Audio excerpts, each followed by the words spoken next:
Isang simpleng binata na wala namang espesyal sa sarili ang bigla na lang nahigop sa mundo ng superhero comic na Stardust. Doon, gumawa ng isang matapang na desisyon si Kim Han-jin na maging isang kontrabidang nagngangalang Igostic, hindi lang para hamunin at mas pahusayin ang kapangyarihan ni Stardust, kundi para na ring unahan at pigilan ang mga trahedyang nangyari sa orihinal na kwento.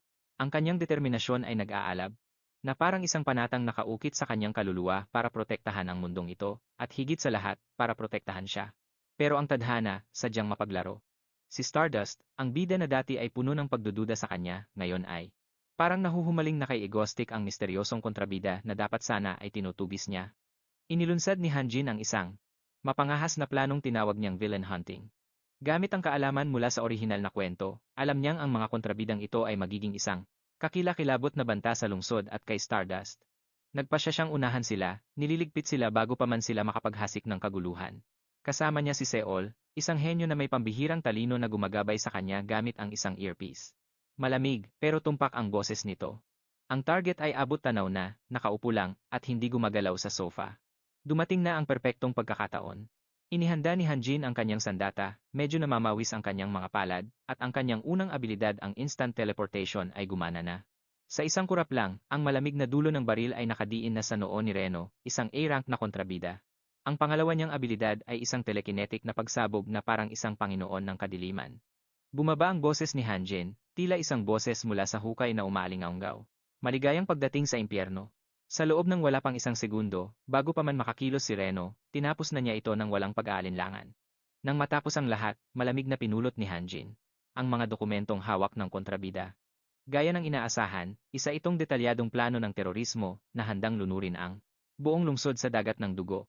Sa orihinal na kwento, magiging isang S-rank na kontrabida si Reno, magsusuot ng maskarang Reno, at kikitil ng daan-daang buhay. Pero ngayon, dahil kay Hanjin, nabura na ang kinabukasang yon. Muling nagsalita si Seol sa kanyang earpiece. Papunta na ang mga pulis at mga hero. Bago umalis, nag-iwan si Hanjin ng isang linyang nakasulat sa dugo sa hamba ng pinto, isang mensaheng diretsyo para kay Stardust. Nang sumugod ang mga pulis at mga hero, mabilis nilang napagtanto na ang salarin ngayon at sa nakaraang insidente ay iisang tao lang. Ang linyang yon ay tila isang hamon na nagpakulo sa dugo ni Stardust sa sobrang galit. Nagsimula nang mag-ulat ang media ng sunod-sunod. Sa ilalim ng mga balita, nagkagulo ang publiko. Marami ang hindi inaasahang pumanig sa mga ginawa ni Hanjin. Binatikos nila ang kabagalan ng mga hero at itinuring si Hanjin bilang isang madilim na tagapagtanggol ng katarungan. Sa isang maliit na kwarto, binabasa ni Hanjin ang mga komentong yon, gulong-gulo ang kanyang puso. Sinabunutan niya ang kanyang sarili, litong-lito ang kanyang isip. Nakaupo naman si Seol sa tabi niya, sinusulyapan siya dahil sa ingay at kaguluhang nangyayari. Ang apoy ng determinasyon kay Hanjin ay nag-alab ng mas matindi kaysa dati. Hindi niya pwedeng hayaang umabot sa ganito ang lahat.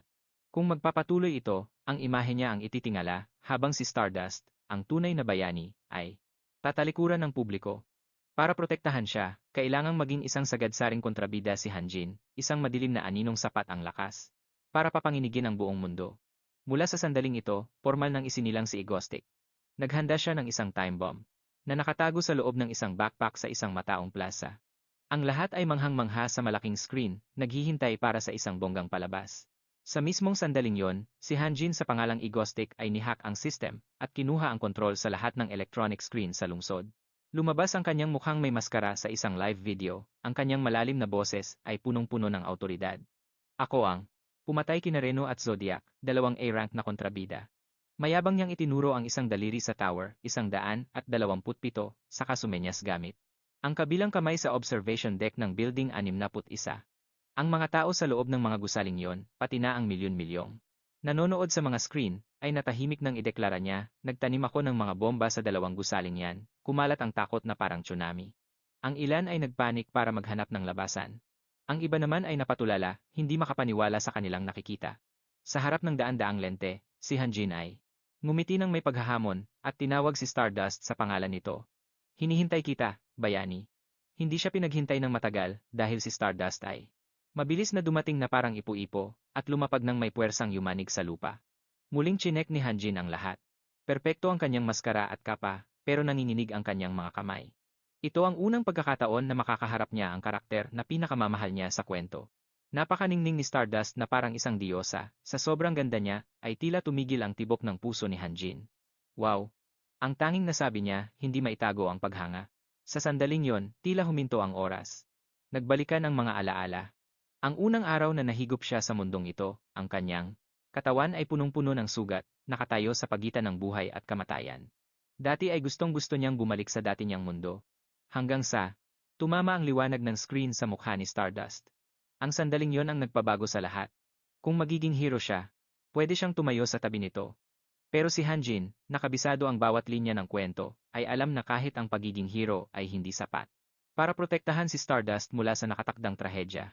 Kaya pinili niya ang landas ng isang kontrabida hindi para manira, kundi para maging isang matatag na kuta na magpoprotekta kay Stardust mula sa lahat ng panganib. Flashback noong ang bida nating si Hanjin ay 15 taong gulang pa lamang. Ang nakakangilo at nakakapangilabot na tawa ng lalaking pinapalabas sa TV ay hindi tumitigil.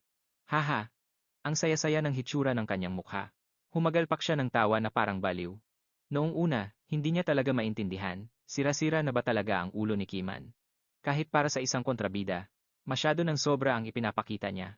Pero ngayon, dahil naiintindihan na niya ang takbo ng utak ng isang kontrabida, sinabayan niya ito ng isang malademonyong tawa. Kahit na ang bayaning nasa harap niya ay nakatitig sa kanya ng may galit sa mga mata, na handa siyang durugin sa anumang sandali, tila tumigil ang mundo. Pati ang maingay na mga tao sa ibaba ay natahimik, na parang ang bayani at ang kontrabida na lang ang natira sa rooftop. Balikan muna natin ang ilang minuto bago ang formal nilang pagtatagpo, mayabang na itinuro ni Kiman si Stardust. Alam ko ang iniisip mo ngayon. Kahit ang tauhan ko na nagpapatakbo ng broadcast ay may hawak na trigger ng pampasabog, kaya huwag mong isiping kaya mo akong talunin gamit ang iyong lakas. Bahagyang natigilan ang bayani sa mga salitang iyon. Iniunat ni Kiman ang kanyang mga braso para ipakita ang kawan ng mga drone na umaaligid sa likuran niya. Ang entabladong ginawa ko ay para lang kay Stardust. Gusto mo ba? Sumagot siya ng may pagkairita, ikaw na. Baliw ka. Pakawalan mo ang mga inosenteng tao ngayon din. Lalaban ka ng kaunti tapos kukunin mo sila. Ganoon lang ba? Nanatili ang nakakalokong ngiti ni Kiman, habang lumalapit at itinataas ang kamay sa kamera. Oo, pakakawalan ko sila. Ganyan nga ang wagas na hustisya ng bayaning si Stardust. Lahat kayo, tumingin sa akin ngayon. Ihahack ko at bubuksan ang elevator letter A sa observation floor. Bigla niyang pinatunog ang kanyang mga daliri. Isang tunog ang umalingaw-ngaw sa mga elevator ng dalawang gusali. Bahagyang kumunot ang noo ni Stardust. Kilalang-kilala na niya ang mga kontrabidang ito. Hindi ito matatapos ng ganoon kadali. Susugod ba talaga ang mga tao sa loob ng gusali kapag gumana na ang elevator? Bilisan niyo! Sigaw ng isa habang sinusubukang pigilan ang iba. Sandali, bahagi pa rin ito ng plano ni Kiman. Kung pakakawalan niyo sila ngayon, wala nang thrill. Nakailaw na ang descend button. Excited niyang sinabi sa kanila, pindutin niyo lang ang button sa kabilang observation deck at sasabog ito. Simple lang, di ba? Pakanta niyang sinabi, tingnan natin. May 30 minuto na lang bago sumabog ang bomba. At lalo siyang na-excite ng husto. Una, bilisan niyo at pindutin niyo na yan para makababa na kayo. Si Kiman ay naging parang demonyong tinutukso ang mga mahihina ang loob. Sige na, hindi niyo naman sila kakilala, di ba? Ipinakita sa malaking screen ang kaguluhan. Sa loob ng gusali. Ang iyak ng mga bata ay humahalo sa mga sigawan at pagtatalo. Nagnitngit ang mga ngipin ni Stardust at pinagmumura ang hayop na ito. Nagkunwari si Kiman na walang pakialam sa nararamdaman niya. Ngayong araw, ipapakita ko sa lahat kung gaano kalala ang pagiging makasarili ng tao. Isa itong malupit na laro. Ang mga tao sa loob ng gusali ay nagkakagulo na. Kapag ang kabilang panig ang unang pumindot, mamamatay tayo. Nang kalunos-lunos, pero gusto nating mabuhay, di ba? Ubus na ang oras at sasabog na ito.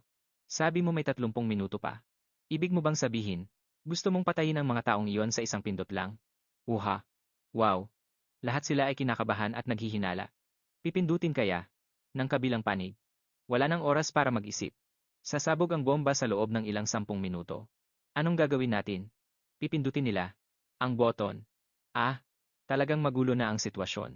Ang iba ay hindi na mapakali. Let's say naman, ano bang ginagawa ng bayani? Nakatayo lang doon si Stardust, hindi makakilos ng basta-basta. Kahit pa mabilis siyang sumugod para pabagsakin siya sa isang kisap mata, mawawalan lang ito ng saysay. Kung may mga pampasabog pa sa ibang lugar. Buwisit! Sa ganitong lagay, ang mga bihag ay naging malamig ang kanyang tingin at ang kanyang boses ay puno ng panggigigil. Masaya ka bang pinaglalaruan ang buhay ng mga tao? Sa harap niya, nanatiling kalmado si Kiman, habang naniningkit ang mga mata sa isang ngiti. Uha. Hindi naman tungkol doon ang saya. Stardust, isa sa ilang rank ay na hero ng Korea na naniniwala sa katarungan at sa kanyang mga prinsipyo, hindi kailanman nakikipagkasundo sa kasamaan. Sa totoo lang, rinerespeto kita, Stardust. Ang mga salitang iyon ay nagpaalab sa kanyang galit. Anong kalokohan ang pinagsasabi mo? Masayang kinamot ni Kiman ang kanyang ilong sa yabang. Gusto lang kitang purihin. Habang ang buong bansa ay nanonood sa iyo sa TV. Muling umalinganggaw ang boses ni Kiman na kumukuha ng atensyon habang pinapanood siyang walang magawa at hindi makakilos. Mukhang baliw ang kanyang mukha habang hinahawakan ang boton ng bomba. Masaya talaga ito. Biglang lumabo ang kanyang anyo at naglaho. Bibigyan kita ng pagkakataong sumali sa laro ngayon. Iuugnay kita sa mga taong abalang naghihintay sa kanilang bayani. Ang ekspresyon ni Stardust ay napalitan ng pagkalito at pag-iingat habang nakatitig sa kanya. Ano? Ipinagpatuloy ni Kiman ang kanyang arte. Kung makumbinsi mo, sila at sa loob ng 30 minuto ay walang pumindot sa button. Inekis niya ang kanyang mga binti at ngumisi ng masama. Hindi sasabog ang bomba. Siyempre, hindi naniwala si Stardust sa kanya. Inaasahan mo bang magtitiwala ako sa isang hayop na gaya mo? Sigaw niya, hindi lang. Basta matapang, kundi puno na rin ng inis. Mas mabuti na iyon kaysa hayaan silang tumitig na lang sa langit ng walang magawa. Napakuyom ang kanyang kamao sa kanyang tagiliran. Hindi kailangan ni Kiman ang opinyon niya. Nagsenyas siya gamit ang kanyang kamay. Isang malakas na sigaw ang narinig. Handa na ba kayo? Lahat ng kamera ay uminog sa kanya. 3, 2, 1. Matapos ang 3 bilang, isang dramatikong eksena ang nagsimula. Ang mukha ng bayani ay lumitaw sa mga dambuhalang LED screen sa mga gusali. Agad siyang nakilala ng mga tao. Stardust. Stardust. Huminga siya ng malalim sa ilalim ng matinding pressure at tumingin sa kamera na parang direktang nakatitig sa kanilang mga mata. Magandang araw sa inyong lahat. Ako ang rank A na bayaning si Stardust. Ang bawat isa sa inyo ay may pinaniniwalaan sa inyong mga puso. Ang kanyang guwapong mukha ay naging seryoso. Oo, ito ang mismong gusto ko. Isang mundong kalahating totoo at kalahating peke na parang isang panaginip. Ituturing ako ng publiko bilang kontrabidang naghahasik ng takot. Natupad ang pangarap niya at magliliwanag ang bayani. Ang entabladong ito ay para sa kanya, para kay Stardust, hayaan niyo siya. Makikita rin ang liwanag kaya sa huli, magiging proud ang mga tao sa pinili nila ngayon. Ipakita mo sa kontrabidang yan kung sino tayo. Ang boses niya ay parang mainit na hiningang yumakap sa puso ng lahat. Malakas tayo, matatag ang ating tingin, at hindi matitinag ang ating pananampalataya. Hindi tayo kailanman luluhod sa kasamaan. Salamat sa inyong lahat. Bahagyang umiti si Kim Daan, isang misteryosong ngiting gumuhit sa kanyang mga labi. Ang countdown sa screen ay bumagsak na sa 5. Ang mga nakulong sa loob ng gusali ay nagyakapan at nanalangin. Bakas ang matinding pag-aalala sa mukha ni Stardust habang nakatitig sa screen. Nang matapos ang countdown, napapikit na lang ang lahat. Inihanda ang mga sarili, tensyonado at balisa ang mga tao. Matutuloy ba ang parusa o nagsasabi lang ng totoo ang kontrabida? Yun din ang sandali na umakyat sa entablado si Kim Daan. Biglang bumaba ang lahat ng kamera at umalingaw-ngaw ang kanyang hindi kapanipaniwalang sigaw. Hindi maaari. Mga makasarili. Nakuhanan ng kamera ang gulat at naghihirap niyang mukha para hindi sila agad tumakbo para iligtas ang sarili nila. Impossible. Siguradong may kahit isang tao na pumindot sa button. Dapat may isang makasariling katulad ko na pumindot noon. Napahawak sa ulo si Kim Daan, bumubulong ng parang umaarte. Hindi pwedeng maging ganito kabait ang mga tao. Bakit? Sa sandaling yun, nagsalita si Stardust. Egoistic, hindi kasing sama ng iniisip mo ang mga tao. Lumitaw ang imahe niya, na tila may nagliliwanag na korona sa paligid. Walang taong perpekto ang kabutihan, pero naniniwala ako sa busilak na puso ng marami. Dahil sa'yo, to. Stardust, pinag-isa mo sila. Biglang nagbago ang timpla niya at napatawa. Interesante to, di ba, Stardust? Bago pa makalapit si Stardust, magalang siyang yumuko. Siguradong itong susunod na laro. Isang huling tingin ang ibinigay ni Kim Daan sa kanya. Wow, napareact siya sa asul na mga mata ni Stardust na puno ng determinasyon. Ang tingin niya ay puno ng katarungan. Sa huli, naglaho siya kasabay ng isang deklarasyon. Ako ang mananalo. Naghiyawan ang lahat ng mamamayan sa sobrang tuwa. Nagbunyi sila, nagyayakapan para ipagdiwang ang panalo ng bayani. Sabay-sabay nilang isinigaw ang isang pangalan, Stardust. Pero nanatiling nakatayo ang bayani sa gitna ng ere ng tahimik. Mabilis namang nag-teleport si Kim Daan sa ibang lugar. Pagkalapat ng paa niya sa lupa, agad siyang bumagsak sa panghihina. Grabe yon, angal niya habang dumadaing. Diyos ko, mamamatay na yata ako. Ito ang kapalit ng pag-teleport. Ang nakamamatay na side effect ng mabilisang paglalakbay. Ang pinsala sa katawan ay nakadepende sa layo ng narating. Sobrang bigat ng katawan niya na kahit gumapang ay hindi niya kaya. Ah, mukhang 4 na araw akong hindi makakabangon sa kama. Sabi ni Seo, sinabi ko na sa'yo na huwag mo nang palitan ang sombrerong yan eh. Tiningnan siya ni Seo ng may pandidiri. Ang pangit. Mamamatay na ba talaga siya? Pahingi naman ng isang basong tubig. Pabalang na ipinagpag ng babae ang kanyang palda, at walang awang naglakad palayo. Uminom ka mag-isa, iwan siyang nakatunganga lang doon. Lumabas sa malaking screen ang breaking news tungkol sa terror incident sa gusali. Walang namatay sa insidente. Nakalutang si Stardust sa ere, nagngangalit ang mga ngipin sa galit. Pinaglalaruan ang damdamin ng ibang tao. Sa susunod, siguradong mahuhuli na kita. Tatandaan ko ang pangalang to habang buhay, hanggang sa makuha kita, Igostik. Isang madaling araw sa Korean Hero Association. Ang samahan ng mga taong may kakaibang lakas sa Korea. Ipinakita sa malaking screen ang hindi mabilang na mga tabloid post online. Ito ang mga huling balita. Ang radio wave kidnapper na pinapanood ng buong bansa, na tinukoy ang bayaning si Stardust bilang target, suriin ang mga ginawa niya. Sino nga ba si Egostic, ang A-rank na kontrabida? Si Han Dulpi. Walang nasawi sa nangyaring terror incident. Kumalat ang balita sa buong bansa. Umabot pa hanggang abroad ang pag-hijack sa broadcast. Ligtas pa ba ang broadcast security ng Korea sa lagay na to? Inilipat ng host ng meeting ang pahina. Sumunod ay ang pagsusuri sa profile ni Egostic. Impormasyon tungkol sa kontrabida, pati na ang ilang detalye kay Kim Daan bilang si Egostic, lalaki, nakamaskara, at malamang ay gumagamit ng disguise function. Dahil dito, mahirap siyang makilala sa tinitirhan niya. Isang kalbong lalaki na malaki ang tiyan ang nagsalita. Simulan na natin ang report. Ito si Park Joon-ho, ang chairman ng Korean Hero Association. Lumitaw ang mga larawan ng krimen sa loob ng isang saradong silid. Mukhang nadidiri siya. Sige, paulit-ulit na nating nakita ang bahaging to. Sunod, nagpatuloy ang host sa pag-present. Ipapaliwanag ko ng detalyado ang nangyari kahapon. Una, tila ginamit ng salarin ang mabilisang teleportation. Nagkabit siya ng bomba sa labas ng gusali, bago pa man ang lahat. Matapos itong i-disarm, nakumpirmang ito ay isang napakalakas na pampasabog. Isa itong improvised na kagamitan na may sapat na lakas para wasakin ang observation deck, at itinuturing na isang high-performance homemade bomb. Ang konklusyon, mukhang siya mismo ang gumawa nito. Kinamot ni Park Joon-ho ang kanyang makintab na ulo sa sobrang problema. Wala pa rin bang pahiwatig tungkol sa pagdukot? Ilang na sumagot ang sekretarya. Opo, misteryo pa rin kung paano niya nalusutan ang modernong security para makapag-broadcast. Kahit na mayroon na kaming ilang pagsusuri. Pero dahil wala pang lumilitaw na may kapangyarihang may kinalaman sa wave noon, tingin namin ay malamang na mayroon siyang kasabwat na eksperto sa teknolohiya na gumagawa ng paraan sa likod. Yun ang pansamantala naming hinala. Tungkol naman sa kasabwat, malaki ang tsansa na ang taong yun din ang gumawa ng bomba. Naging seryoso ang mukha ng sekretarya. Isa pang bagay na gusto kong idagdag. Tila obsesyon niya si Stardust, agad na napalingon ang lahat sa babaeng may blonde na buhok. Mula sa mga nakuhang ebidensya, sigurado silang nag-iwan siya ng mensahe para sa kanya sa lugar ng krimen na nakatutok kay Stardust, at sa kasong ito, nakumpirmang direkta niya itong binanggit sa pamamagitan ng mga salita ng kontrabida. Ang A-rank na bayaning nakatalaga, ang manager ng Seoul Stardust. Nang marinig iyon, direktang tinanong ni Park Joon-ho ang taong sangkot, anong pakiramdam na makaharap ang lalaking yun ng mata sa mata. Itinuro niya ng diretso ang pangalan nito, si Stardust. Bahagya siyang tumayo at ibinigay ang kanyang pananaw. Para siyang isang taong may kakaibang hilig na paglaruan ang damdamin ng mga tao. Bukod doon, kaya niyang mag-organisa ng malalaking terorismo. Talagang isang mapanganib na kontrabida. 2 araw, matapos ang nakaraang insidente ng terorismo, sa kwarto ni Kim Min, nakadapa siyang nakahiga at dumadaing, Diyos ko, mamamatay na yata ako. Pinilit niyang maupo at pasuray-suray na pumunta sa kusina para maghanap ng makakain.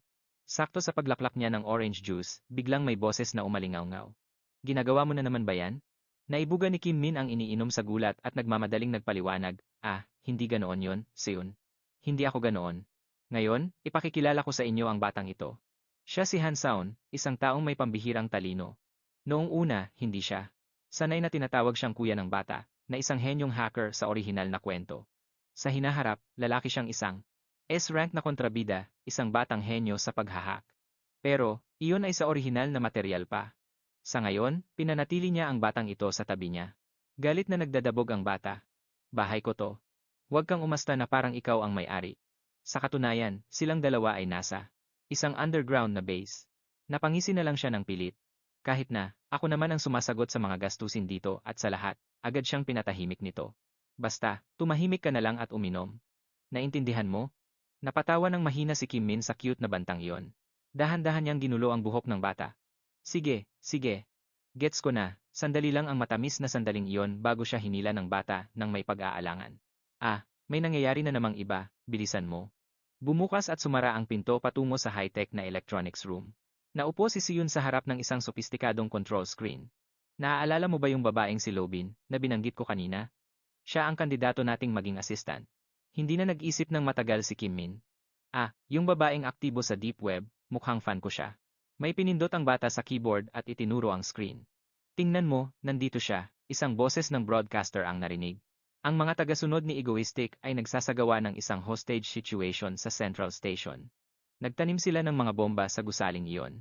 Natigilan siya at lumapit sa screen. Ano ba yan? Ang mga baliw na to. So, ang babaeng yon ay kabilang sa mga na-hostage doon. Itinuro niya ang nanginginig na gunman. Hindi, yung babaeng nakamaskara doon, ulat ng broadcaster. Nagdeklara ang mga panatiko ni Egoistic na walang negosasyon. Gusto nila ng terorismong hahantong sa kamatayan. Kinumpirma ng pulisya na hindi bababa sa 3 tao na ang namatay sa ngayon. May humigit kumulang 300 bihag ang nananatiling nakulong sa loob ng gusali. Nabasag ang boses niya. Soon, ano nga ulit ang prinsipyo natin? Malinaw pa sa isip ng bata ang turo ng kanyang kuya. Kahit anong mangyari, wag na huwag papatay ng mga sibilyan. Nag-alab ang panganib sa kanyang mga mata. Kailangang iligpit ang mga taong yan. Tulungan mo ako. Tumango ng may determinasyon si Shun. Inisip niya kung paano lulutasin ang problema sa kabilang lalaki at sa babae. Obserbahan muna ang sitwasyon bago magdesisyon. Sa gitna ng hostage-taking, nakatayo si Stardust sa harap ng naglalagablab na gusali, napadiin ang kanyang mga labi.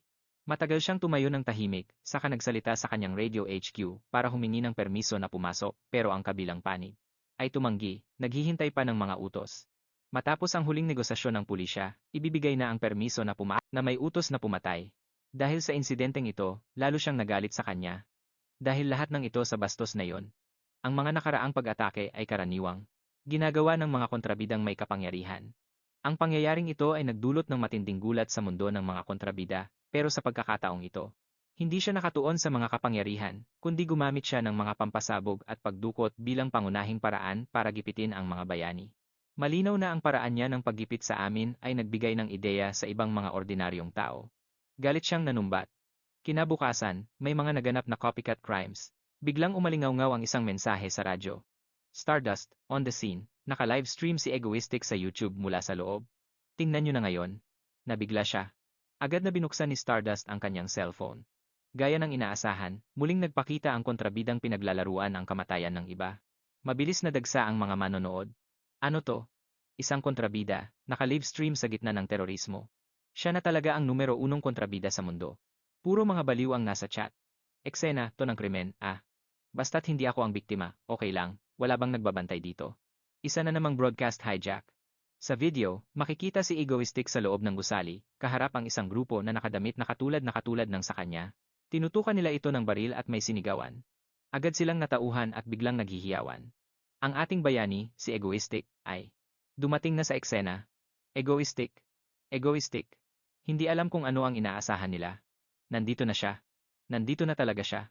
Tiyak na uubusin niya ang mga bobong ito. Hindi natutuwa ang ekspresyon ni Kim Min sa mga taong ito. Diyos ko, nag-teleport na naman ako ng malayo at sumasakit ang buong katawan ko dahil sa mga tangang to. Hindi. Pambihira naman. Nalito ang mga terorista. Egoistic. Biglang umalingaw-ngaw ang isang malakas na tawa. Haha. Nakakaaliw to. Hindi nila maintindihan pero pilit na lang din silang nakitawa. Sa sandaling iyon, iniulat ni Hansaun na may isang lalaking nakatayo sa direksyon ng 3:00. Sa tabi ng isang poste, may lalaking may hawak na pampasabog. Sinulyapan niya ang lalaking iyon para masiguro, at doon na rin agad nagtapos ang buhay nito. Kalunos-lunos na nagkaluray-luray ang katawan niya. Sumigaw ang terorista sa gulat, hindi. Hindi si Egoistic ang taong to. Siguradong pulis na nagpapanggap lang siya. Mabilis nilang itinutok ang mga baril sa kanya, pero bago pa man nila makalabit ang gatilyo, bigla na lang nahablot ang mga baril mula sa kanilang mga kamay. Sa sumunod na sandali, ang mga dulo ng baril ay nakatutok na sa mismong mga mukha nila, ngumisi si Kim Dan, itinaas ang kanyang kamay, at ginamit ang kanyang kapangyarihan. Ngayon lang ako nagkaroon ng mga tauhang ganito katanga. Biglang umalingaw-ngaw ang sunod-sunod na putok ng baril. Napuno ang gusali ng makapal na usok. Rinig na rinig sa livestream ang mga hiyaw ng sakit mula sa mga biktima, habang ang mga komento naman ay halo-halong takot at tuwa. Hala, hindi ba sila magkakampi? Bakit niya sila pinapatay? Ubusin mo silang lahat. Ang sarap panoorin. Sino ba talaga si egoistic para mapigilan ng ganito? Marami nang namatay dahil sa mga baliw na yan.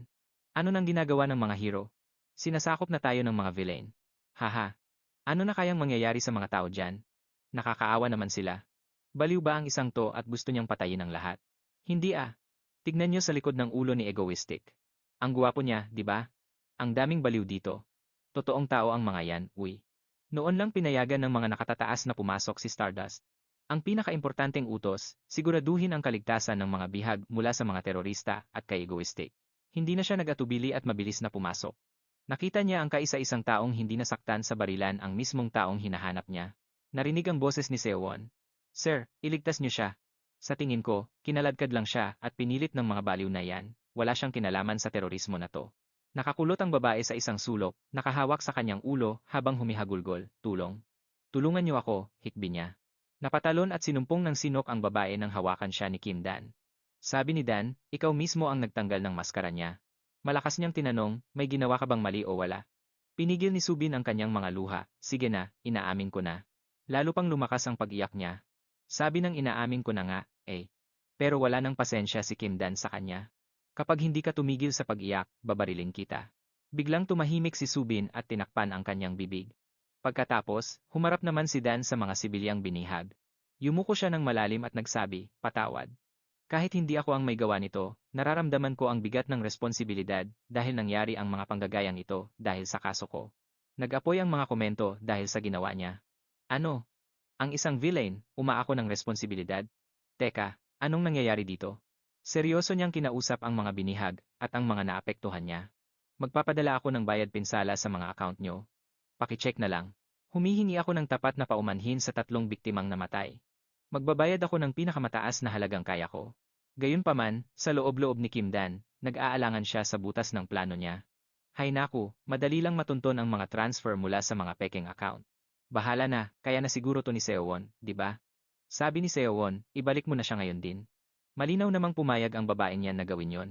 Sige. Nakuha ko. Pinasa ni Kim Dan si Subin sa kanyang balikat.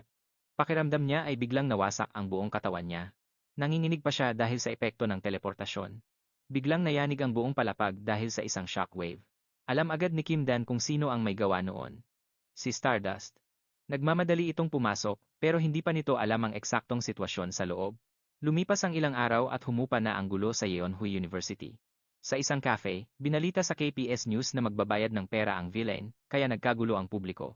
Yumuko ang villain na si Egoistic sa mismong pinangyarihan ng terorismo. Hindi madaling kumpirmahin ang mga sinasabi ng mga binihag, sino nga ba talaga siya? Malalim na iniimbestigahan ito ng KPS. Isang babaeng blonde ang nakaupo mag-isa sa mesa, nakatitig sa screen ng kanyang cellphone. Binabasa niya ang mga komento kung saan lahat ay naghuhulaan. Sino ba talaga tong si Egoistic? Parang isang alamat na siya ah. Bigla siyang nagbago ng direksyon at sumugod. Mabuti na lang at namanhid ang mga binti ni Kim Dan noong sandaling iyon kaya nagawa niyang umiwas. Masyadong mainipin si Stardust kaya hindi siya agad nakakilos ng tama. Naku po. At ganoon na nga, hinayaan niyang makatakas ang villain na dapat nilang huliin. Lalo lang sumama ang loob niya tuwing naaalala niya yon. Napabuntong hininga si Haru sa inis. Maya-maya pa ay may lumapit na isang babae at kumuha ng upuan. Malumanay itong nagtanong, Haru, okay ka lang ba? Masyado bang mahirap ang assignment mo? Dahil kay Kim Ji-hyun, na senior ni Haru, bumalik siya sa sarili. Tumingala si Haru. Ay, wala po to, ate. Bumalik siya sa kanyang ginagawa. Okay lang ako. Medyo nawala lang ako sa sarili. Si Stardust, na isang A-rank hero sa Korea, ay si Shinharu pala sa totoong buhay. Bilang isang hero, itinatago niya ang kanyang pagkakakilanlan gamit ang isang filter na nagpapalabo sa pagkilala sa kanya. Kaya naman iniisip ng lahat na isa lang siyang ordinaryong estudyante na ang pangalan ay Shinharu. Sa bagay, baka hindi rin siya ganoon ka-ordinaryo. Mukhang lahat ng lalaki ay napapatingin sa kanya. Pero nitong mga nakaraang araw, may isang bagay siyang inaalala. Buong araw na binubulong ni Haru ang pangalang Egoistic. Binilugan niya ang nakakainis na pangalang yon. Mapansarili naman talaga ang mga tao, pero may isang malaking tanong na nabuo sa isip niya. Bakit niya iniligtas ang mga bihag? Bigla namang kinurot ng taong nasa harap niya ang kanyang pisngi. Ayan ka na naman, ganyan na naman ang malungkot mong mukha. Sabi ni Kim Ji-hyun, kalimutan mo muna yung assignment mo. Tara, kain na lang tayo ng mango bingsu, paborito mo yon, di ba? Biglang nagliwanag ang mukha ni Haru nang marinig ang salitang mango, pero agad ding pumasok sa isip niya ang nakakatakot na mukha at tawa ni Egoistic. Napakurap si Haru, at biglang nagdilim ang kanyang ekspresyon. Napansin iyon ni Kim Ji-hyun habang nakatitig ng maigi sa kanya. Agad-agad. Hindi ito maaayos ng kahit anong manga. Narinig niyang binali ni Haru ang isang panulat at bumulong, akin ang manga na to. Sinuyo siya ni Kim Ji-hyun na parang, isang bata. Sige na, sayo na ang manga, sayong-sayo na. Ang galit sa loob ni Haru ay nag-aapoy na parang impyerno. Minumulto ako ng pangalang Agostic. Pakikilusin ko siya para magpakita.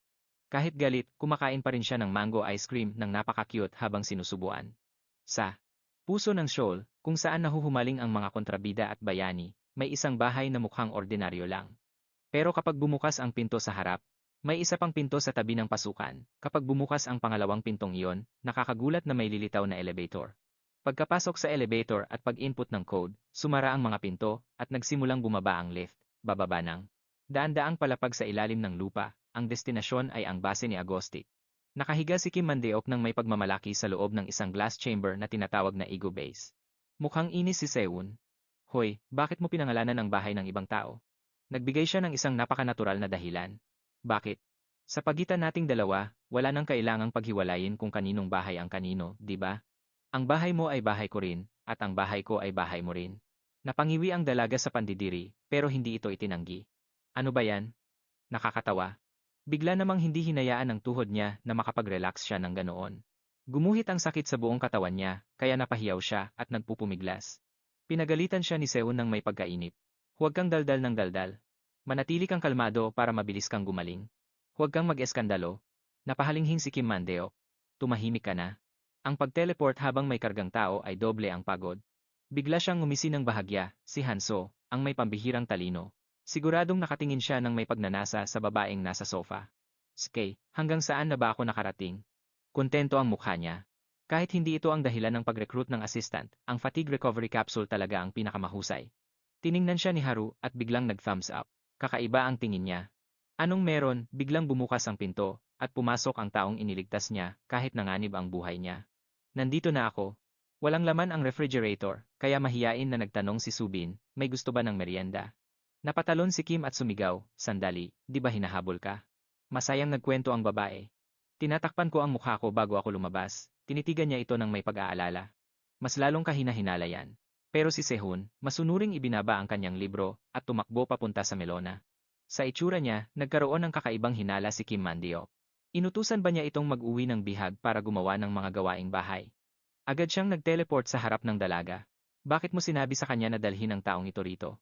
Binuksan ng dalaga ang ice cream na ibinigay sa kanya at sumagot ng walang pakialam. Gusto ko lang namang humingi ng kaunting tulong. Kim, anong? Walang tigil ang kanyang bulong, dapat pinag-iisipan yan. Bago pa maging terorista ang isang tao. Tutol ako sa pagdadala ng terorista sa bahay. Seun, masisiguro mo bang hindi siya magpapaulan ng bala sa loob ng bahay natin? Napabuntong hininga ang dalaga at itinanggi ito. Hinding-hindi mangyayari yan, nanindigan ng dalaga na wala talagang intensyong sumali sa mga terorista ang taong ito. At halos pilitin lang palabas ng mga tauhan niya. Pagkatapos ay itinuro niya ang babae at sinabi, ate, ay hindi, kuya. Ay, ate pala. Ikaw si Lee Subin, di ba? Nagulat ang babae. Paano mo nalaman ang pangalan ko? Sa paraan ni Seon, syempre, naintindihan niya. Alam ko ang lahat. Lee Subin. Alam pa nga ng dalaga ang rehistradong tirahan ni Subin. Ang mga magulang mo ay mga researcher sa Hanyul Corporation, di ba? Namutla ang mukha nito. Paano mo nalaman yon? Kaswal na nagkwento si Seon. Nabasa ko ang post na isinulat mo sa Deep Web. Maraming butas ang mga obfuscation program na yan. Gusto mo bang makaganti? Lumapit ang dalaga kay Subin. Hanyul Corporation. Gusto mo bang makaganti sa ginawa nila sa mga magulang mo? Hinahanap ko ang mga pinuno ng Hanyul Corporation. Marami rin silang atraso sa akin. Diretsahang inalok ng dalaga, hanapin natin ang mga hayop na yon at durugin sila. Doon lang gagaan ang loob ko, tutulungan mo ba ako bilang una kong assistant? Napapayag niya ito sa pangakong tutulungan itong makaganti. Siyempre, ang layunin niya ay pigilan itong maging isang S-rank villain sa hinaharap, pero si Subin sa orihinal na kwento ay walang iniwang marka sa kanya. Siguro ay hamak na side character lang siya, no? Maaaring patunay iyon na hindi siya mapanganib, pero depende pa rin iyon kung magagamit siya sa kanya. Bigla siyang natauhan nang makita ang dalawang babae na nagyayapukan at umiyak. Nakatayo lang si Kim Mandeok na tulala sa gitna ng kanilang paghikbi.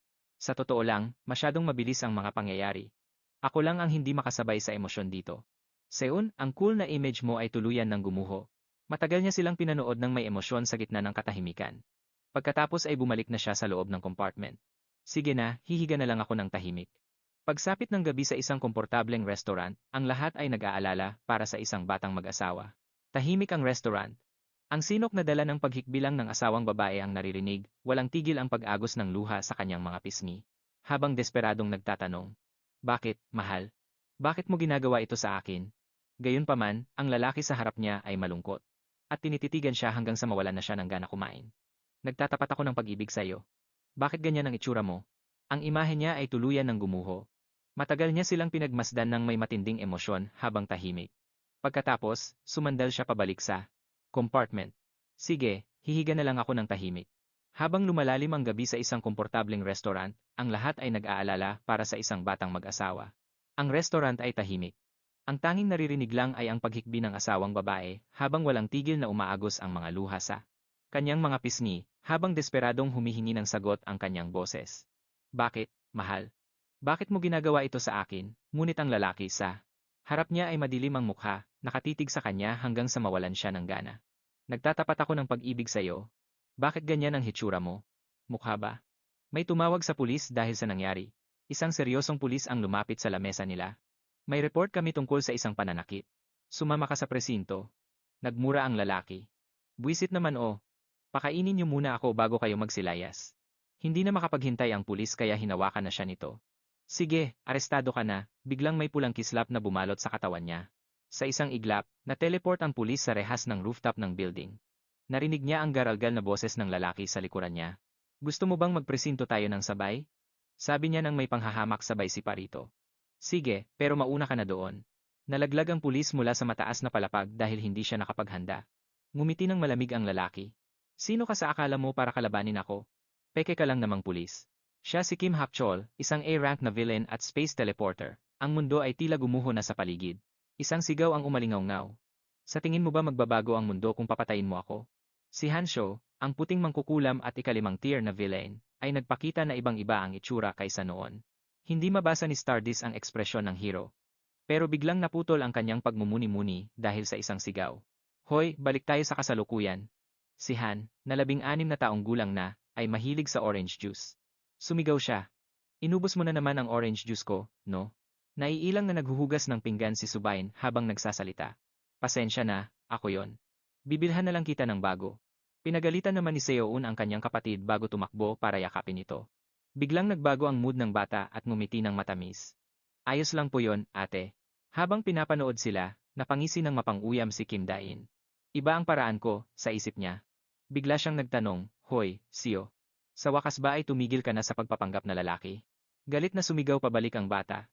Sinamantala naman ni Kim Dain ang pagkakataon para asarin pa siya lalo. Masaya at mapayapa silang namumuhay na tatlo, malayo sa mga kamalasang nabanggit sa orihinal na kwento. Siya lang ang tanging nakaligtas sa Blossom Project na pinatakbo ng Hanoon Corporation. Daan-daang bata ang isinal.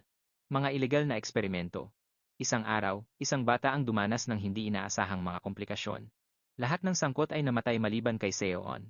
Ang buong gusali ay gumuho. Pagkatapos niyon, bit-bit ang katawang punong-puno ng mga sugat, tumakas siya mula sa pasilidad ng pananaliksik at nagtago sa isang taguan sa ilalim ng lupa, at doon itinayo ang kuta kung saan siya nakatira ngayon. Nabuhay siya ng mag-isa sa ganoong paraan sa loob ng maraming taon. Hanggang sa matagpuan siya nito. Ang biglaang paglitaw ni Kim Dain ay nangyari noong sa wakas ay payapa na ang batang babae. Isang upuan ang tumumba ng may malakas na kalabog. Biglang naging alerto si Seoon na parang isang hedgehog na handang lumaban. Kalmadong nag-alok si Kim Dain. "Hindi mo ba gustong maghiganti sa kanila?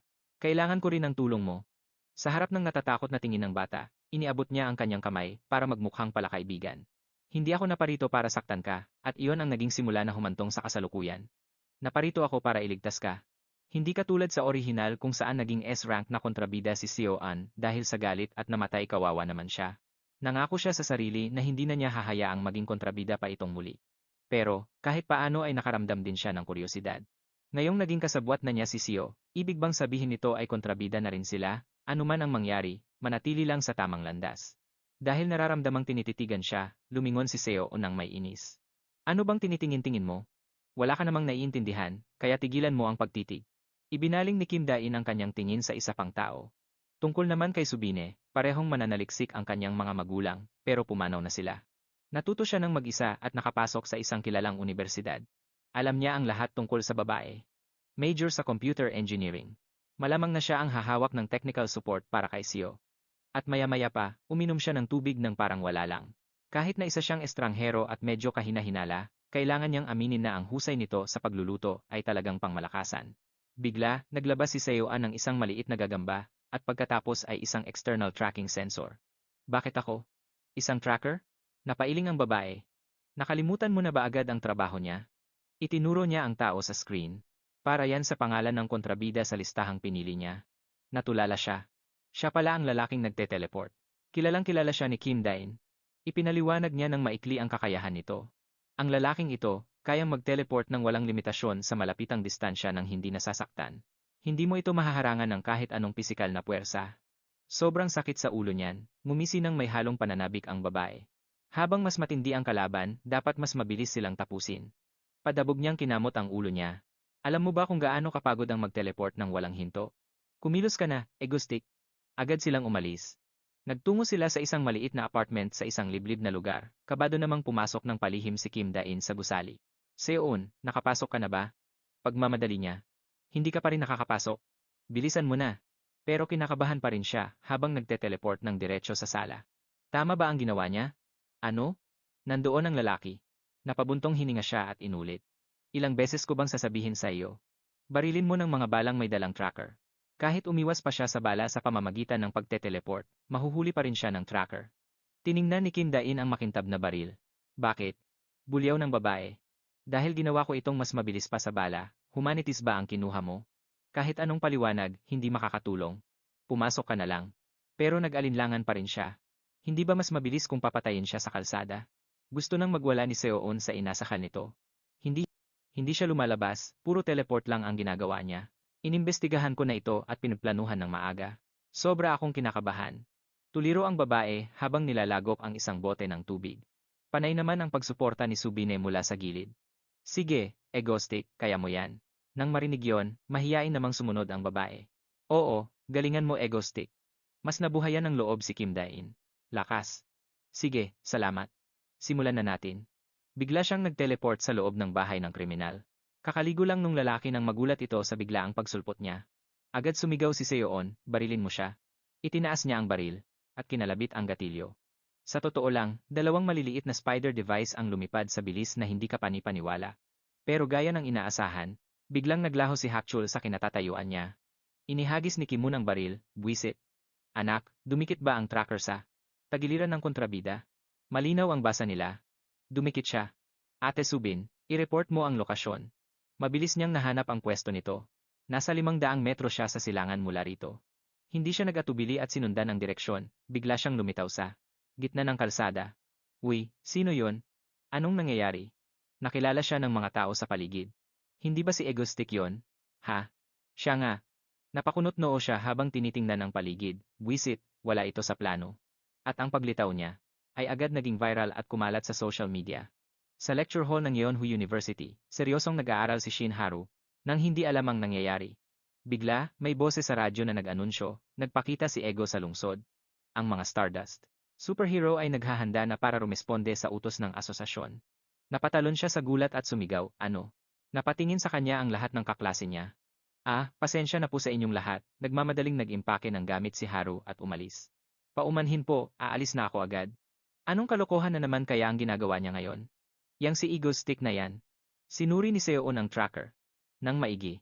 Uy, nasa intersection siya sa unahan. Agad na mataan ni Kimun si Hakchol na pasuray-suray. O palayo. Tinamaan ba siya ng bala? Sa sandaling iyon, nagpalit ang ilaw mula itim papuntang pula, at hinarang niya ang dinadaanan nito. Kahit ano pa yan, sige lang. Umalingaw sa pandinig niya ang boses ni Hakchol na punong-puno ng takot, tapos na ako. Dahil sa pagmamadaling mahuli ang A-rank na kriminal na yon, nakalimutan niyang tumingin sa daan. Isang truck ang mabilis na humaharurot papunta sa kanila. Makakailag kaya siya sa tamang oras para mabuhay? Habang tumatakas, biglang naalala ni Kim Hakchul ang araw na yon. Hoy, Kim Hakchul, nung ninakaw mo ang pera namin at tumakas ka, di ba ang saya-saya mo? Noon, mahina at walang kalaban-laban si Kim Hakchul, kaya puro pag-iyak at pagmamakaawa lang ang nagawa niya. Babayaran ko kayo. Parang awa nyo na, patawarin niyo ako. Dahil hindi pa sila kontento, pinasigaw pa nila ito ng mas malakas, babayaran ko kayo. Ang mga salitang yon ay kinairita ng kanilang pinuno. Hindi na niya ito matagalan. Idiniin niya ang kanyang sigarilyo sa lubid na nakagapos kay Kim Hakchul. Hindi ko na kailangan to. Pagkakita rito, lalong nagpumiglas si Kim Hakchul. Wag, pakiusap. Nagkamali ako. Maawa kayo. Kahit ngayon lang. Kahit anong pagmamakaawa niya, naputol ang lubid sa apoy at nahulog siya sa dagat. Sa puntong iyon, wala na siyang makapitan. Nagmura si Kim Hakchul. Mga hayop kayo. Mga walang hiya. Habang papalapit ang mukha niya sa tubig, sumigaw siya ng buong galit, isinusumpa ko kayong lahat na mamatay. Sa mismong sandaling iyon, biglang naglaho si Kim Hakchul, at nung paalis na ang grupo, siya ay biglang sumulpot ulit sa malapit. Dahil sa kakatuwang pangyayaring ito, namutla sila sa takot. Ano to? Anong nangyayari? Nang makitang wala siyang galos, naguluhan siya. Ha? Ano? Nang mahimasmasan, agad sumugod ang grupo. At hinuli siya. Hindi nagtagal, napaligiran si Kim Hakchul. Hindi man lang siya gumalaw. Matapos tumayo, nang sandali, naglapat ang mga kamay ni Kim Hakchul sa tuwa. Ngayon, wala na sa mundong ito ang makakahuli sa kanya. Sa isip na yon, siya ay naglaho uli, kaya nagkabungguan ang dalawang panig bago sila tumakas. Balik sa kasalukuyan, napansin ng truck na may tao sa harap. Biglang nagpreno ang driver. Pero naglaho na si Hakchul, at biglang lumitaw sa loob ng driver's seat, kaya halos atakihin sa puso ang driver sa gulat. Nang makitang ligtas ang driver, nagalit si Kim Hakchul. Dahil ramdam niyang hindi maganda ang nangyayari, tumalikod siya at mabilis na tumakas. Tamang-tama na sana ang tiyempo, pero nailagan pa rin niya ito. Kalalabas lang ni Kimon sa truck, si Kim Hakchul naman ay nag-teleport sa bubong ng kalapit na gusali. Maingat niyang pinagmamasdan ang paligid habang nagngangalit ang kanyang mga ngipin sa galit. Posible kaya na tinatapos ni Ego Stick ang dalawang kontrabida hindi dahil sa pansariling galit. Habang lalo niya itong iniisip, mas pilit na nilulunok ni Kim Hakchul ang kanyang poot. Malinaw na wala silang kinalaman sa isa't isa nung lalaking yon. Doon sa ibaba, pagkababa. Sa truck, pinaligiran ng maraming tao si Ego Stick. Oo. Oo. Busi ako sa trabaho, kaya hindi ako pwedeng makipag-usap ng matagal. Diyos ko po. Huwag kayong matakot. Hindi ko kayo sasaktan. Ngayon, mamatay ka na sa impyerno, ikaw na A-rank teleporting villain. Pagkasabi nung mga salitang yon, isang nakakabaliw na ideya ang pumasok sa isip ni Kim Hakchul.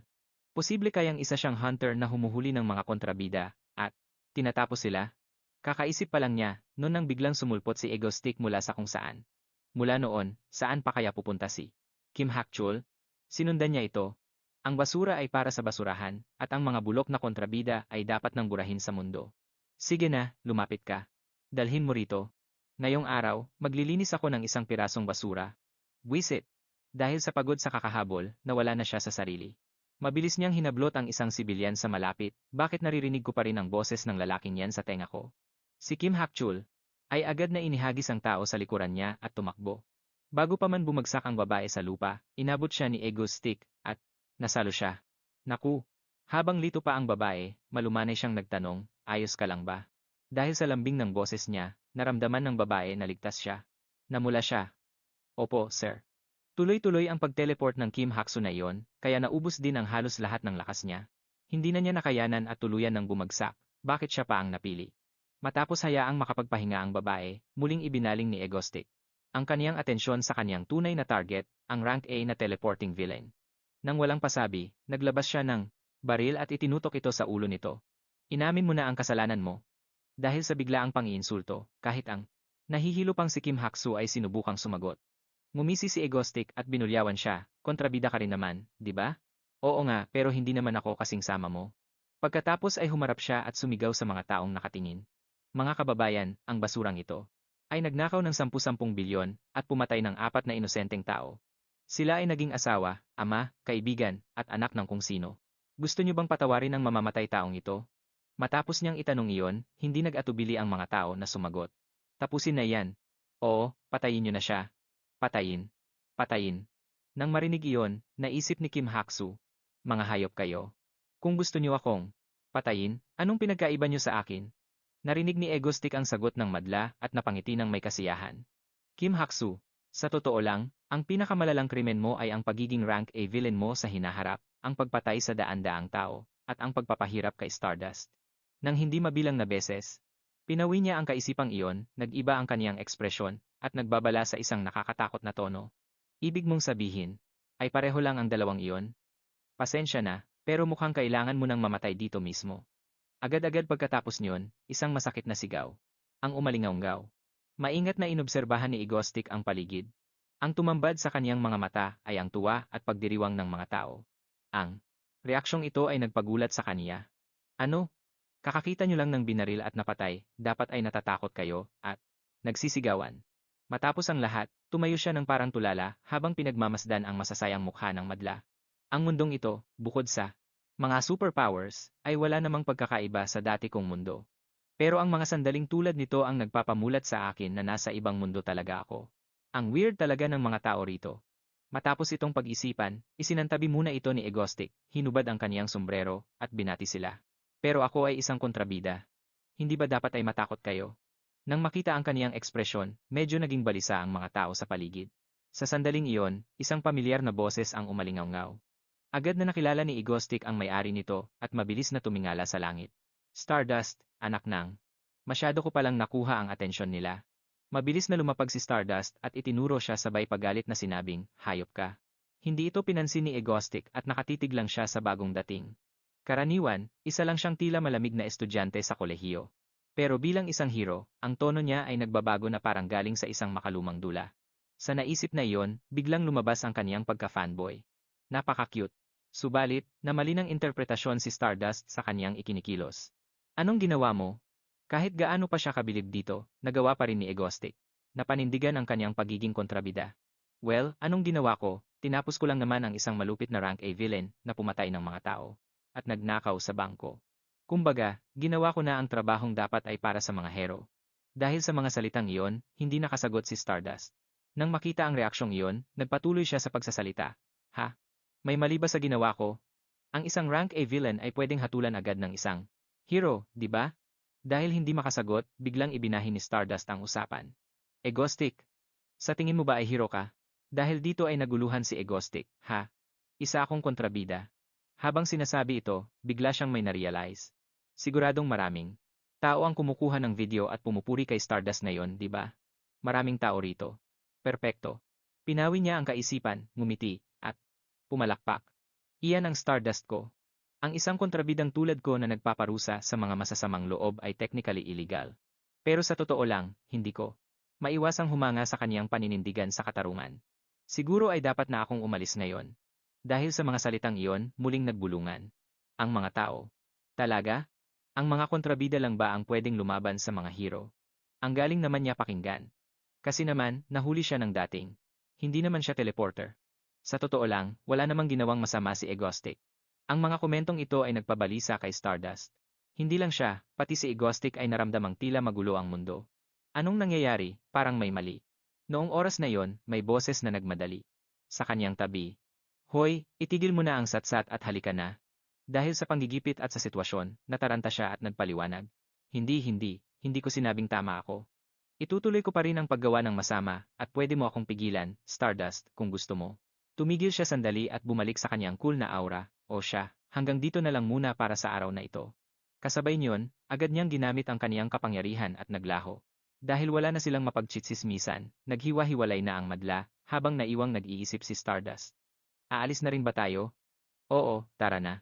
Nang makaalis na ang lahat, pinuntahan niya ang lugar kung saan nakahandusay ang patay na si Kim Haksu. Malungkot siyang bumalik sa kanilang base. Pagdating doon, biglang bumagsak si Egostic. Sumigaw si Seobin, Ate Seobin, dito. Bilisan mo. Nagmamadaling tumakbo. Si Seobin nang may kaba. Anong nangyari? Naupo siya, sinuri ang lalaki, at ipinaliwanag ang mga side effect ng kapangyarihang mag-teleport. Matapos siyang suriin, magkatulong na kinaladkad ng dalawang babae ang lalaki pabalik sa silid nito. Sige, isa, dalawa. Maya-maya pa, ang phone sa bulsa nito ay nag-vibrate. Lumabas na isang post tungkol sa kaganapan kaninang hapon ang na-upload sa isang sikat na forum. Sino ang mas gusto ang cool na si Egostic kaysa sa makalumang si Stardust? Siguro ako na yon. Kinagabihan, nakaupo si Stardust sa ilang. Sa rooftop, tahimik siyang nagbabasa ng post. Pagkatapos magbasa, hindi niya naitago ang lungkot niya. Habang nakaupo doon sa rooftop, si Stardust ay naalala ang ilang mapapait na alaala ng nakaraan.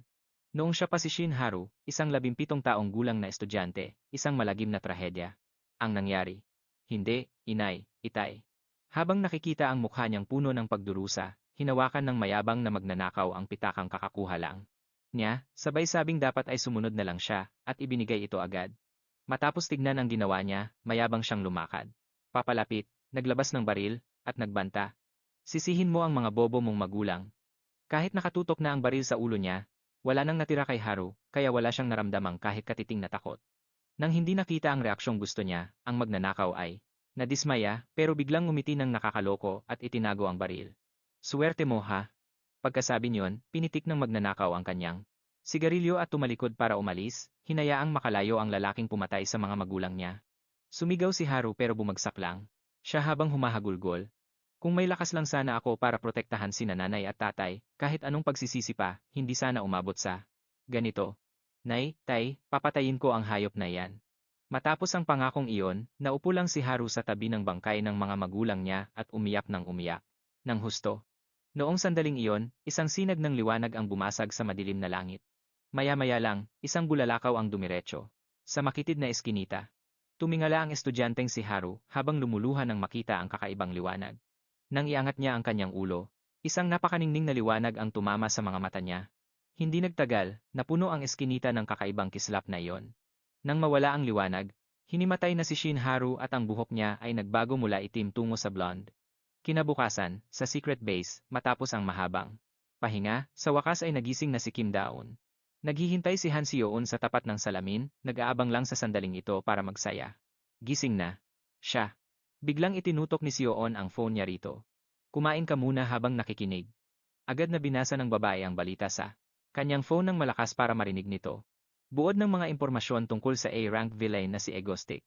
Para ilatag ang katotohanan tungkol kay Egostic, ikinuwento ni Han Seoun ang mga nagawa nito.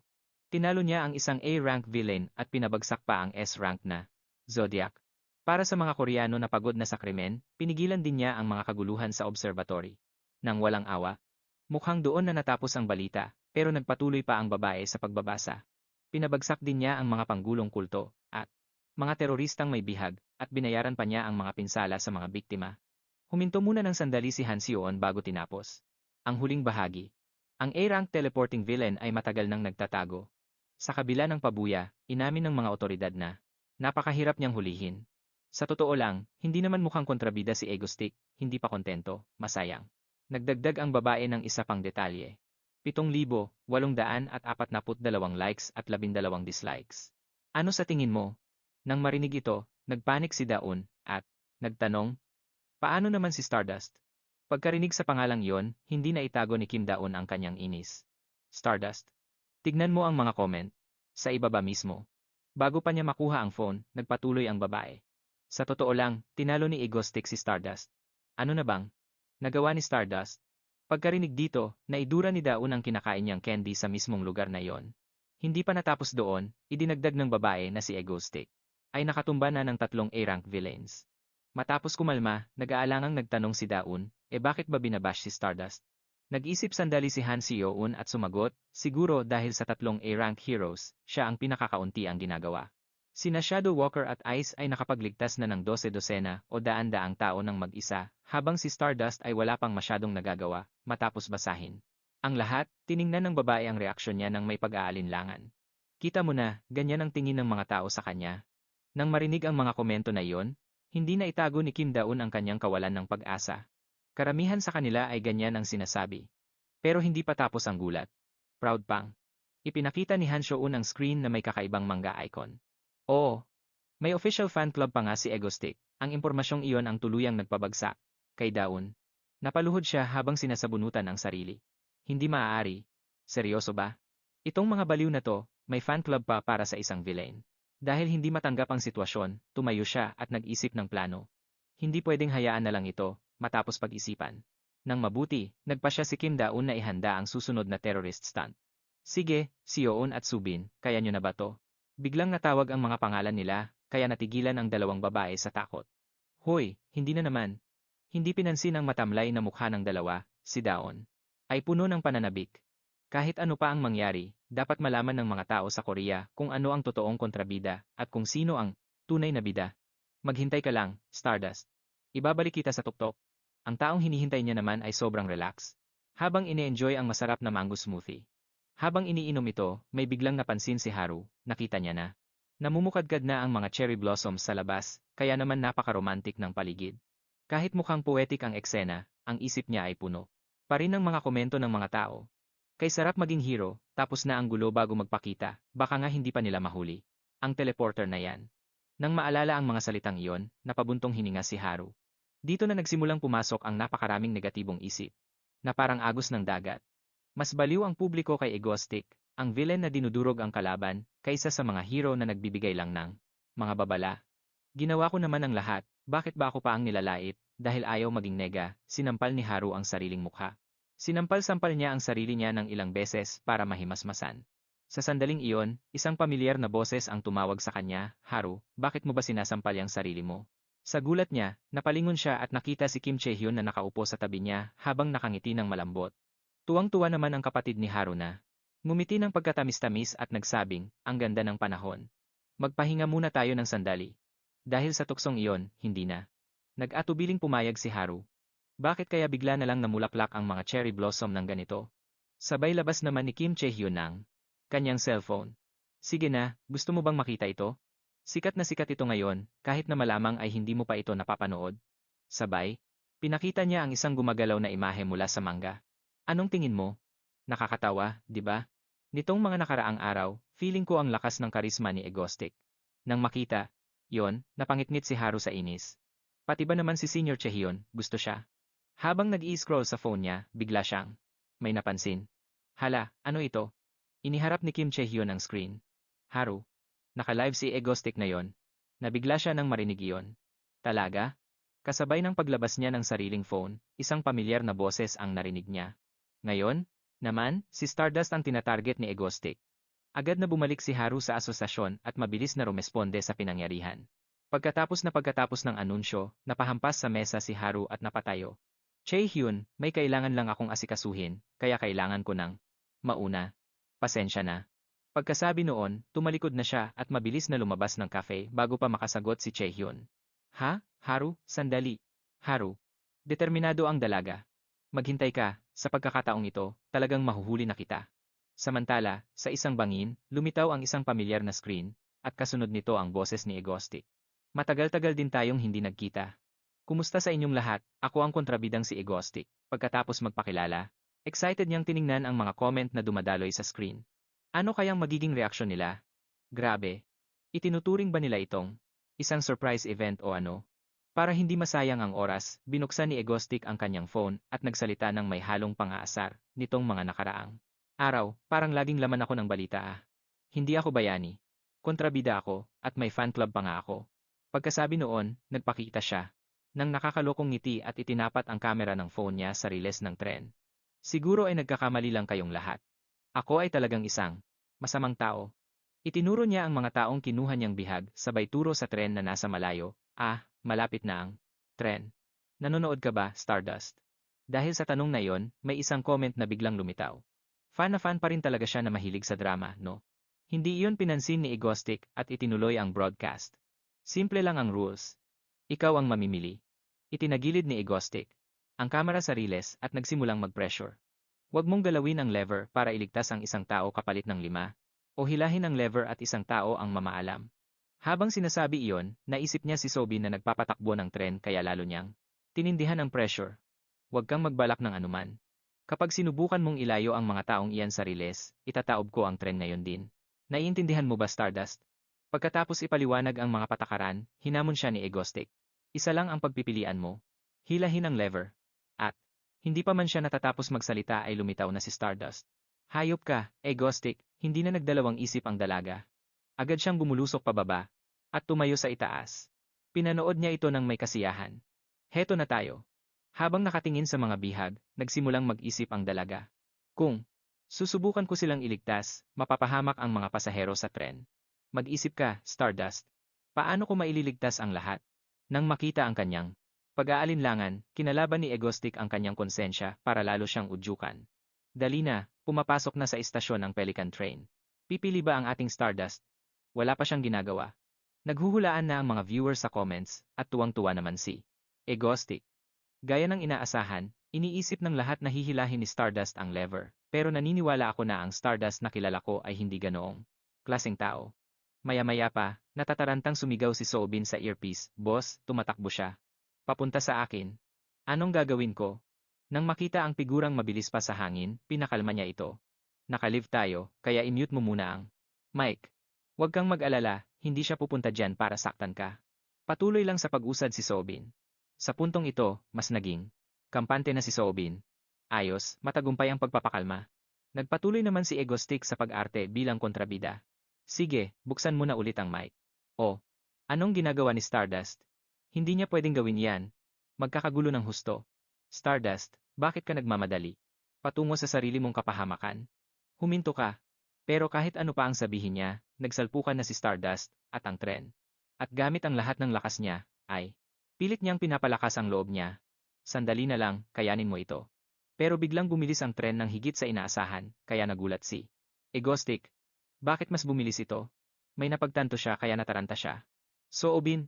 Soobin, gumising ka." Pero ang nahimatay ay tulog na tulog na. Dahil walang sagot, nataranta siya nang mapagtantong hindi siya handa para rito. Nang makita si Stardust na tila natulala. Habang nakatayo sa paanan ng bundok, itinuloy ni Egostic ang kanyang pag-atake sa isipan nito. Dali na, ang Pelican Train ay papasok na sa istasyon. Ano kayang pipiliin ng ating Stardust? Kahit na iyon ang sinasabi niya sa labas, sa loob niya ay pinagmamasdan niya ang dalaga sa ibaba ng may pananabik. Ano kayang pipiliin ng isang matuwid na babae? Ang inaasahan niya ay dumadaan ngayon sa isang matinding labanan ng kalooban. Matapos ang ilang sandali ng pag-iisip, napangitngit ang mga ngipin ni Stardust at direktang sumugod patungo sa tren. Nang makita ito, tuwang-tuwa si Egostic. Ibinaba niya ang kanyang sombrero at nagsabing, "Magaling." Sa ngayon, ang lahat ay nangyayari ayon sa plano. Kontento sa nangyayari, kinaladkad niya ang takot na takot at nagpupumiglas na babae papalapit sa riles. Pagdating nila, dahan-dahang inihiga ni Egostic ang namumutlang babae sa riles at tinalian ito ng tape. Kahit ganito ang drama niya sa labas, napamura na lang sa isip si Egostic. "Hay, nakakapagod to. Kung hindi lang dahil kay Shadow Walker. Mas komportable sanang gumawa ng gulo kapag gabi. Pero kapag sa araw ka naghasik ng lagim, kailangang tutok na tutok ka sa napakaraming detalye." Reklamo man ng reklamo, tinapos pa rin niya ang huling buhol. Matapos siguruhin ang bihag, ginamit na ni Egostic ang kapangyarihan niyang mag-teleport. Tumalon siya sa itaas ng bangin para panoorin ang palabas. Pinagmamasdan ang 5 taong itinali niya sa ilalim ng riles. Tuwang-tuwa siya sa resulta. "Medyo bilib din ako sa sarili ko habang tinitingnan ang payapang tanawin sa harap ko." Naalala ni Egostic ang ilang impormasyon. Sa orihinal na kwento, manghihina si Stardust matapos makipagbakbakan sa kalaban. Pero kapalit niyon, lalo siyang lalakas. Kaya kung uunahan ko ng ligpitin ang mga kontrabida para tulungan siya, mawawalan siya ng pagkakataon. Mawawalan siya ng tsansang lumakas. Nahimasmasan sa naisip, gumuhit siya ng ilang pamilyar na linya sa lupa. Pagkatapos, ngumising aso si Egostic at bumulong, "Isipin mo na lang na espesyal na fitness bootcamp, to para lang sa kanya." Balik sa kasalukuyan, medyo nabigla siya nang makitang buong lakas na isinugal ni Stardust ang sarili sa tapat ng tren. Nagmadali siyang pigilan ng dalaga. "Anong ginagawa mo? Magiging pinitpit na pancake kanyan, Stardust." Dahil sa eksenang iyon, nagkagulo ang mga usiserong manonood sa kani-kanilang bahay. Habang binabasa ang bawat comment, nakaramdam siya ng pangamba. "Hindi ko naman sinasadya na umabot sa ganito." Iyan ang sinabi niya sa labas, pero sa loob-loob niya, sobrang tuwa niya talaga. Sakto ito sa plano ko. Sa sandaling iyon, bumangga ng husto si Stardust sa tren, dahilan para mawasak ang harapan nito. Habang nasa bangin, sinuri at inanalisa ni Egostic ang nangyayari. Kulang pa ang lakas ng muscle at kakayahan niyang lumipad. Kulang pa ito ng mga 2%. Hanggang ngayon, halos malapit pa lang siya sa pagiging ganap na hero, baka hindi niya kayang pigilan ang tren na to. Pero may isang katangian siyang hindi alam ng mga tao. Pinagmamasdan niya ng maigi ang determinadong mukha ni Stardust. Seryosong nagmamasid si Egostic. Kapag nasa panganib siya, biglang sasabog ang kapangyarihan niya. Iyan ang nasa isip niya kahit papilit na naitutulak si Stardust paatras. Unti-unti na siyang napapaatras, pero kampante pa rin si Egostic. Siguradong sigurado siya na kaya itong pigilan ng dalaga. Sa gitna ng matinding pag-asa, patuloy ang bugso ng makina ng tren at hindi ito bumabagal, lalo pa itong naging agresibo sa pagtulak. Kinabahan si Egostic sa nakikita. Bumibilis ba ang tren? Nang mapagtanto ito, agad niyang tinawagan ang mga kasabwat niya. Pero matagal nang walang malay si Sabine. "Sabine, gising." Dahil walang sagot, nagsimula nang magpanik si Egostic. "Hindi ako handa sa ganito." Parang pelikulang nagre-replay sa isip niya ang mga pinakamasamang pwedeng mangyari. Kapag may namatay sa mga nakatali sa riles, siguradong madudungisan ang imahe ni Stardust bilang hero. Dahil sa naisip, napahawak na lang sa ulo si Egostic at napasabunot sa sarili. Anong gagawin ko? Kasabay niyon, sobrang lapit na ng tren sa kawawang babae. Napansin ito ni Stardust, kaya napangitnit na lang siya sa galit.